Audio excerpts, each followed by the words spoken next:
Okay, so today is Tuesday, May 15th, 2012.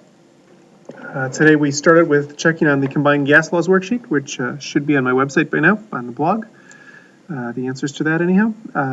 Today we picked up a ideal gas law worksheet. We also picked up a lab, a target lab on gas laws. Today we basically are going to go over what the ideal gas law is, and tomorrow, Wednesday, we're going to look at the kinetic molecular theory. Now, I've asked you guys to read about this several times. I'm not going to do a heck of a lot of class time on it because I think it's a waste of time if I've told you guys to read it.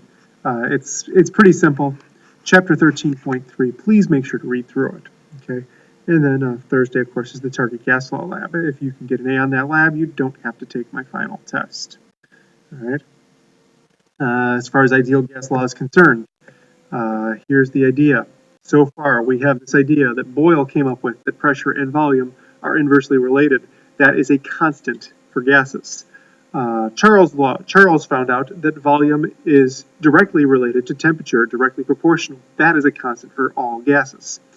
Gay-Lussac found out that pressure and temperature are proportionally related also. That's a constant. And Avogadro found out that volume and number of moles were proportionally related. And that also is a constant. What's the summary of that? Well, the summary of that is that we can combine these together, and that the constant is PV over NT. K is a proportionality constant. It's always the same value. As far as we're concerned, we use a slightly different value, 0.0821 liters times atmospheres per mole times Kelvin.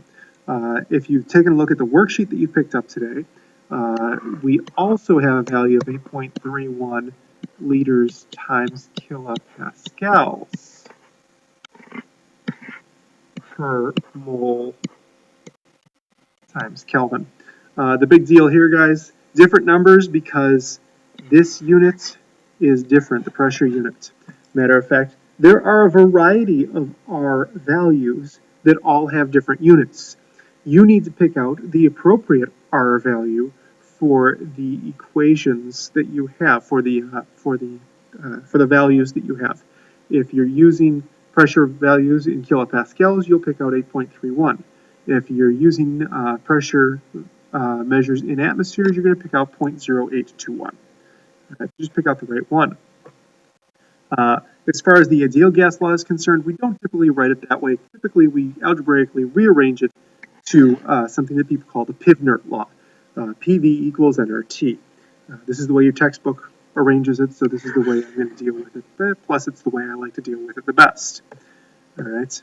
Now, a typical question.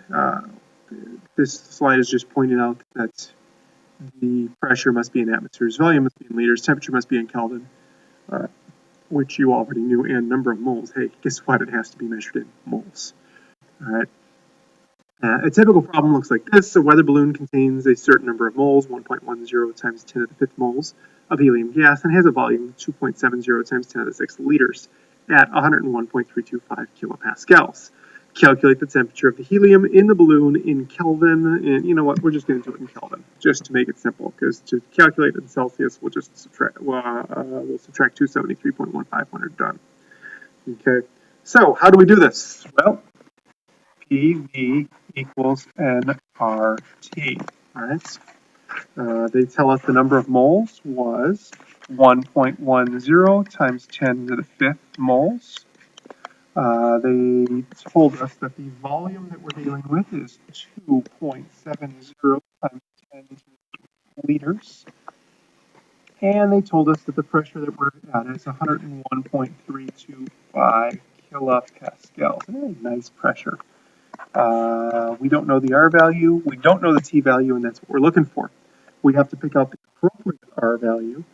In this particular case, I am going to use 8.31, and that is in units of liters kilopascals over moles Kelvin. Okay.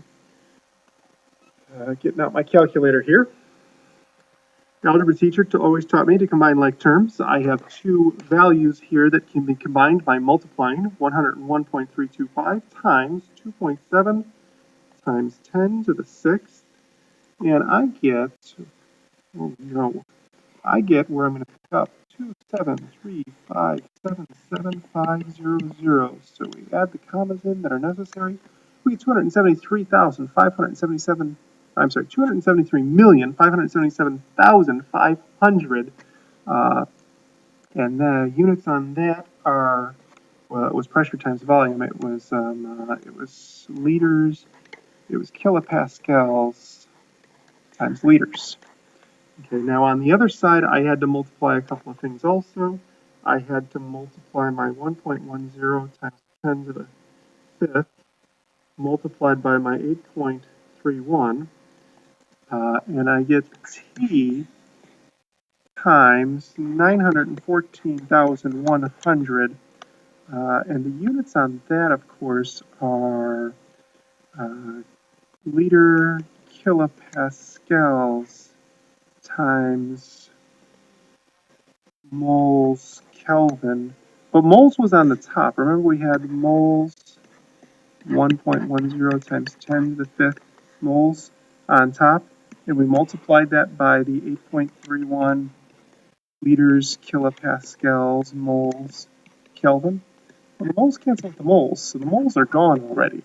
So all I've got left in my units are liters times kilopascals divided by Kelvin. Now I'm trying to solve for temperature, so I'm just going to divide by 914,100 liters kilopascals per Kelvin.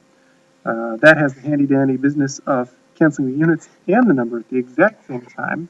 So I'm going to divide by 914,100, still there, liters kilopascals per Kelvin. All right. Now, liters and liters cancel, kilopascals and kilopascals cancel. Those become 1, so it's like times 1, right? So what's 1 over 1 over Kelvin? Well, 1 over 1/2 would be 2.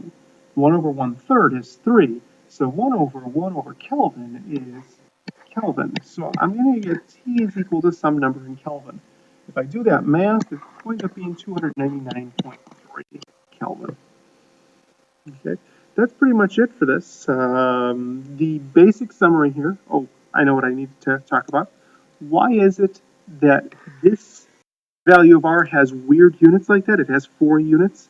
The reason for it is because if I have 4 units here, everything's going to come out in the wash. Everything's going to get canceled, and I'm going to be left with just the temperature units that I need here. Now, if I was trying to solve for pressure, the pressure units would be the only thing left, so my answer would be in kilopascals. If I was trying to solve for moles, moles would be the only thing that was left. If I was trying to solve for temperature, Kelvin would be the only thing that's left. Do you have to show all of your dimensions? Do you have to show all your units as they're canceling in the math problem? I don't think that you have to. I will be okay if you actually didn't. But if you feel better about it, go ahead and follow your units through and see that they cancel. The important thing to gain from this is to realize that units have to match. So if this says liters, then my units of volume over here have to be in liters. If this says kilopascals, my pressure has to be in kilopascals, etc., etc. That's it for today. Easy lesson.